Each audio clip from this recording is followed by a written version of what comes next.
ഈ ലോകത്ത് പുരുഷന്മാരും സ്ത്രീകളും ഒരുമിച്ച് താമസിച്ചു, മതിലുകളോ കർട്ടനുകളോ ഇല്ലാതെ ഒരേ കുളിമുറിയും ഷവറും തങ്ങിട്ടു.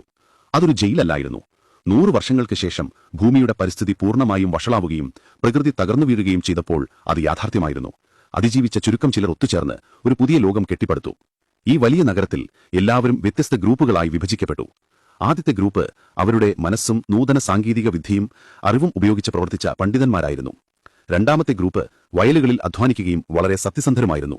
മൂന്നാമത്തെ ഗ്രൂപ്പ് ഒരിക്കലും കള്ളം പറയുകയും നഗരത്തിൽ നീതി നിലനിർത്തുകയും ചെയ്ത സത്യസന്ധരായിരുന്നു. നാലാമത്തെ ഗ്രൂപ്പ് നഗരത്തെ സംരക്ഷിച്ച ധീരന്മാരായിരുന്നു. അഞ്ചാമത്തെ ഗ്രൂപ്പ് ഒന്നും പ്രതീക്ഷിക്കാതെ മറ്റുള്ളവരെ സഹായിച്ച നിസ്വാർത്ഥരായിരുന്നു. ഈ ഗ്രൂപ്പുകളെല്ലാം നഗരത്തെ സന്തുലിതമാക്കി. ഒരു കുട്ടിക്ക് 18 വയസ്സ് തികയുമ്പോൾ അവർക്ക് ഒരു പ്രത്യേക പരിശോധന നടത്തേണ്ടി വന്നു. അവരുടെ മനസ്സ് ഏറ്റവും യോജിക്കുന്ന ഗ്രൂപ്പ് ഏതാണെന്ന് ഈ പരിശോധന കാണിച്ചു തന്നു. തെരഞ്ഞെടുപ്പ് ദിവസം അവർക്ക് ഇഷ്ടപ്പെട്ട ഗ്രൂപ്പ് തെരഞ്ഞെടുക്കാം. മാതാപിതാക്കളിൽ നിന്ന് വ്യത്യസ്തമായ ഒരു ഗ്രൂപ്പ് തെരഞ്ഞെടുക്കുന്നത് എന്നതിനർത്ഥം വീട് എന്നേക്കുമായി ഉപേക്ഷിക്കുക എന്നായിരുന്നു. അതുകൊണ്ടാണ് മിക്ക കുട്ടികളും മാതാപിതാക്കളുടെ ഗ്രൂപ്പ് തെരഞ്ഞെടുത്തത്. എന്നാൽ ചില ധീരന്മാർ സ്വന്തം ഹൃദയങ്ങളെ പിന്തുടർന്നു.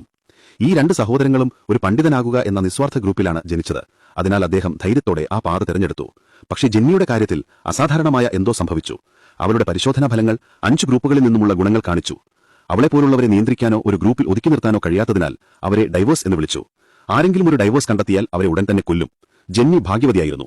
അവളുടെ പരീക്ഷകൻ ദയുള്ളവനായിരുന്നു. അവളുടെ രഹസ്യം മറച്ചുവെക്കാൻ അയാൾ അവരുടെ റിപ്പോർട്ട് വ്യാജമാക്കി. സത്യം ആരോടും പറയരുതെന്ന് മുന്നറിയിപ്പ് നൽകി. സെലക്ഷൻ ദിവസം ജെന്നി ഉള്ളിൽ തന്നെ പോരാടി. പക്ഷേ ഒടുവിൽ അവളുടെ ഹൃദയത്തെ പിന്തുടർന്ന് ധീരരായ ഗ്രൂപ്പിനെ തെരഞ്ഞെടുത്തു. ആ ദിവസം അവളുടെ മാതാപിതാക്കൾക്ക് അവരുടെ 2 കുട്ടികളെയും നഷ്ടപ്പെട്ടു.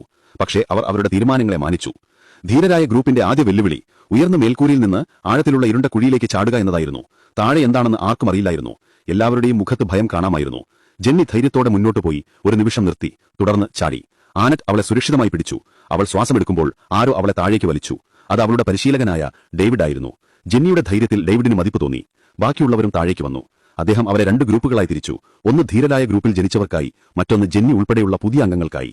ഡേവിഡ് വ്യക്തിപരമായി പുതിയ അംഗങ്ങളെ പരിശീലിപ്പിച്ചു.